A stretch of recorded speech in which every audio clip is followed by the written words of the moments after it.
Bom dia, despertos. Rodolfo Camilo aqui com mais uma mensagem do Reino de Deus para você que decidiu despertar. Muitas vezes fazemos algo simplesmente porque todos estão fazendo e nos esquecemos que o favor de Deus não se move pela voz da maioria, mas sim pela fé de uma minoria que entendeu o real propósito do coração do Pai. Porque isso é zelo pelas coisas de Deus. E hoje eu quero falar com você exatamente sobre isso, sobre o zelo pelo propósito do Pai. Eu quero ler com você o que está lá em Mateus capítulo 21, verso 12 ao 17. Jesus entrou no pátio do templo e expulsou todos os que compravam e vendiam naquele lugar. Derrubou as mesas dos que trocavam dinheiro e as cadeiras dos que vendiam pombas. Ele lhes disse: nas Escrituras Sagradas está escrito que Deus disse o seguinte: a minha casa será chamada casa de oração, mas vocês a transformaram num esconderijo de ladrões. Cegos e coxos iam encontrar Jesus no pátio do templo, e ele os curava. Os chefes dos sacerdotes e os mestres da lei ficaram zangados, indignados quando viram as coisas maravilhosas que ele fazia, e ouviram as crianças gritando no pátio do templo: Hosana ao filho de Davi. E eles disseram a Jesus: você está ouvindo o que estão dizendo? Jesus respondeu: claro que sim. Será que vocês nunca leram a passagem das Escrituras que diz: Deus ensinou as crianças e as criancinhas a oferecerem louvor perfeito? Então Jesus os deixou, saiu da cidade e foi para o povoado de Betânia e passou a noite ali. Você conhece a história e hoje eu quero olhar por alguns ângulos diferentes com você. Vamos lá? A primeira chave que eu quero deixar no seu coração então é: Jesus tem zelo pelo propósito do Pai. Esses dias atrás eu estava assistindo a série The Chosen, que retrata muito bem o ministério de Jesus, a escolha dos seus discípulos, e eu recomendo assim muito mesmo, que você assista The Chosen, porque eu sei que vai mudar a forma como você enxerga o Evangelho. E estava lá eu, meu filho Isaac, de 4 anos, assistindo. Quando chegou exatamente esse momento, que Jesus pega, faz um chicote e expulsa todos ali do templo. E Isaac, meu filho, pergunta: que é isso, papai? E eu disse: é Jesus, meu filho. Jesus bravo, né? Chateado com as coisas erradas que estava vendo. E ele disse: papai, mas Jesus não fica bravo. Eu então olhei para ele e ri, né? Falei: filho, fica chateado. Ele fica bravo com quem faz as coisas erradas com as coisas do pai dele. E essa passagem ilustra muito bem isso. O templo era um lugar de adoração, de oração, de entrega de sacrifícios. E era tempo perto da Páscoa, onde todos de Israel vinham de várias regiões da nação entregarem seus sacrifícios. E a lei de Moisés dava legalidade, está lá em Deuteronômio, para quem viesse de muito longe pudesse trazer a sua oferta em dinheiro e comprar um animal para sacrificar ali, para que a viagem não ficasse tão pesada com muitos animais ou muitos cereais, dependendo da família. Então, a lei de Moisés dava essa legalidade para trazer o dinheiro e comprar o sacrifício para quem vinha de longe. Mas o povo ali no pátio viu nisso uma brecha para o empreendedorismo. Eles vendiam animais para as pessoas, alegando que os animais delas eram melhores, alegando que o animal que a pessoa havia trazido tinha defeito. E isso foi se popularizando. As pessoas então já não separavam mais seus animais como oferta, como havia mandado o Senhor, mas deixava para comprar ali, comercializando mesmo o culto, a adoração, o sacrifício. Jesus então vê aquilo e derruba as mesas dos cambistas e expulsa todos os que compravam e vendiam. E os discípulos lembram da profecia: o zelo pela tua casa me consome. Agora veja algo: por que Jesus não expulsou somente os que vendiam, mas também os que compravam? Ele expulsou todos os dois tipos de pessoas, tanto os que vendiam quanto os que compravam. Porque tanto os que vendiam quanto os que compravam tinham corrompido o propósito daquele lugar. Os que vendiam acharam uma oportunidade e os que compravam achavam a comodidade. Então eles corromperam o propósito daquele lugar. E eu digo sempre aqui: nós não fomos chamados só para congregar. Nós somos chamados para ser santos, para manifestar o reino de Deus na terra. E não há nada de errado em congregar, mas tudo de errado em congregar sem entender o real propósito do reino e da palavra de Deus. Pagar é sempre mais fácil que obedecer, mas não se engane. Jesus honra quem o obedece e promove quem tem revelação. Não quem tenta comprar adoração, não quem tenta comprar um status, porque Jesus tem zelo pelo propósito que Deus tem para cada coisa. Então, entenda isso no seu relacionamento com Deus, na sua casa, na sua família, e não corrompa o propósito real das coisas, porque Jesus vê todas as coisas, amém? Segunda chave que eu quero deixar no seu coração: faça as coisas com o propósito correto. Ele lhes disse: nas Escrituras Sagradas está escrito: a minha casa será chamada casa de oração, mas vocês a transformaram num esconderijo de ladrões. Jesus deixou claro naquele dia, algo muito claro: quem compactua com o que está de errado também colabora para o engano. Por isso que ele expulsou tanto os que vendiam quanto os que compravam. Eu me lembro de um dia que um conhecido meu me chamou para ir em uma certa igreja. E eu disse: meu amigo, eu respeito a sua liberdade de ir lá, mas eu não compactuo com certos tipos, com certo tipo de atitude vindo de líderes corruptos, de pastores gulosos, pois esse pastor que você está falando vive em função do dinheiro e da bajulação. Isso está errado. Ele faz e aprova coisas erradas, porque eu mesmo tenho prova, por isso fez algo de errado comigo.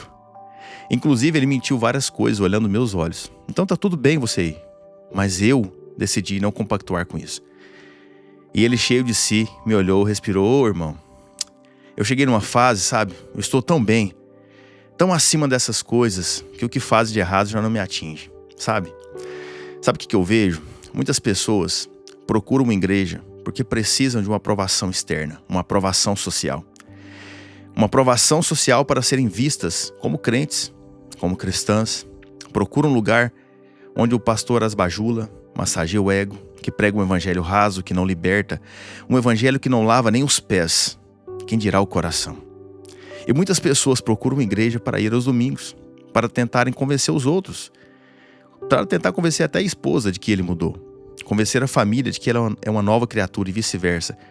Mas dentro de casa está tudo corrompido, está tudo fora do propósito, tudo fora do lugar. E aquele povo ali no templo, quando Jesus chegou, estava vivendo exatamente esse momento.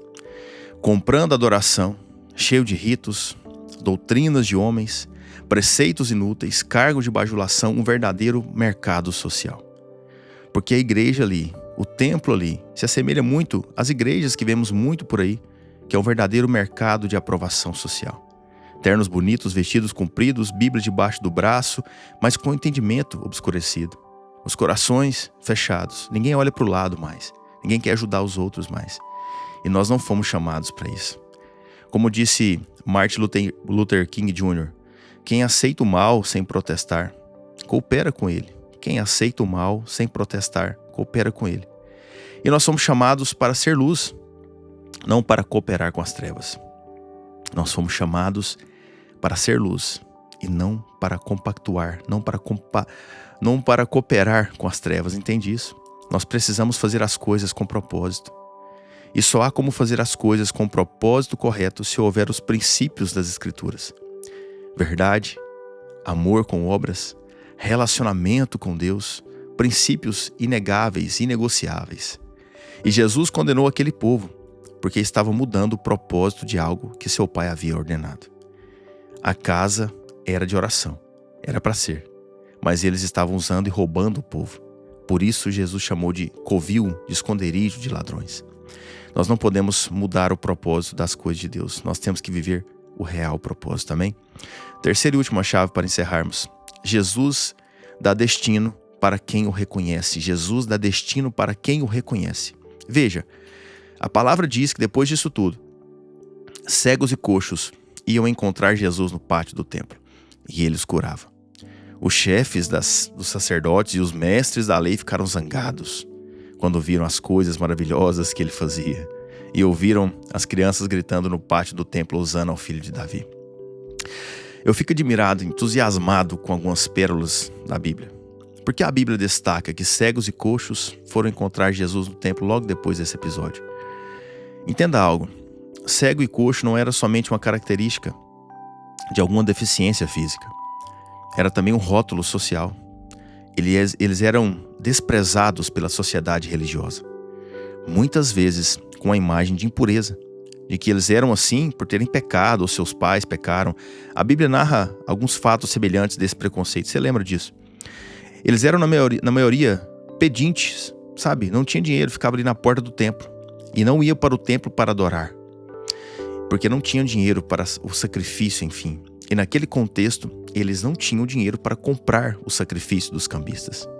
Na verdade, os cegos e os coxos representam aqueles que estão machucados, feridos, desprezados, muitas vezes por esses líderes corruptos, e que vão para o culto sem nada para oferecer, que não tem nada para oferecer para comprar a adoração. Mas naquele dia, eles encontram com alguém que tinha tudo para oferecer: Jesus. E é isso que nós precisamos entender. Nós precisamos aprender com os cegos e coxos dessa história. Muitos foram embora, saíram frustrados, chateados, porque na cabeça deles eles foram impedidos de adorar a Deus, porque Jesus os expulsou. Mas aqueles cegos e coxos, talvez pela sua deficiência, não puderam ir embora. Entende isso? Eles ficaram lá. Mas alguns desprezados pela sociedade, por aqueles que deveriam os amar, cuidar deles, desprezaram eles. Eles ficaram lá e eles foram até o mestre e encontraram nele a cura.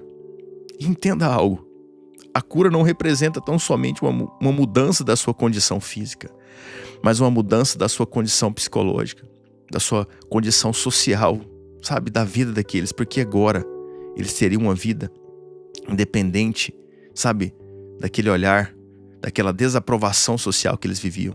Era um novo começo, um novo destino para eles. E é isso que Jesus nos proporciona quando estamos feridos, mas reconhecemos Ele como o caminho. Ele nos dá um novo destino. Jesus dá destino para quem conhece o caminho. E Ele é o caminho. Então anote isso. Jesus dá destino para quem conhece o caminho. Ele é o caminho. O destino que você precisa está em Jesus. Não está em doutrinas, não está em regras, não está em aprovação dos nossos irmãos crentes evangélicos ou de qualquer homem aqui na terra. Pode ser pastor, bispo, pode ser o que for. O nosso pastor é Jesus. E Ele é o caminho que devemos seguir. Que você encontre Ele hoje, verdadeiramente. Eu sei que você o ama, que você o segue, mas que Ele visite hoje você poderosamente e dê um destino para a sua vida. Eu quero orar pela sua casa, pela sua família, em nome de Jesus. Pai, em nome de Jesus, obrigado pelo Teu amor, pela Tua graça, pela Tua bondade. Nós Te louvamos, Pai. Obrigado pela Tua palavra que é viva, que é pura, que é eficaz, Pai. Que o Senhor traga discernimento para quem me escuta. Que o Senhor traga clareza, que o Senhor traga revelação, Papai. Porque só a Tua palavra é capaz de discernir, de dividir os nossos desejos da Tua vontade, Pai. E eu louvo a Deus pela Tua palavra, louvo a Deus pelo dia de hoje, por essa pessoa que me escuta. Que hoje seja um dia de boas notícias do céu sobre a vida dela. Que hoje as portas se abram sobre a vida dela, as portas corretas, Papai. Que o Senhor traga provisão, providência, graça, força e alegria no dia de hoje, em nome do Senhor Jesus. E para a glória do Senhor Jesus, amém? Deixa Ele te encher aí, fica um pouquinho mais com Ele. Escuta a voz do Espírito Santo. Deixa Ele ministrar coisas no seu coração, que só Ele pode, amém? E se você lembrou de alguém, envie essa mensagem e deixe que Deus faça aquilo que precisa ser feito. E eu termino te lembrando: desperta, tu que dormes, e Cristo te iluminará.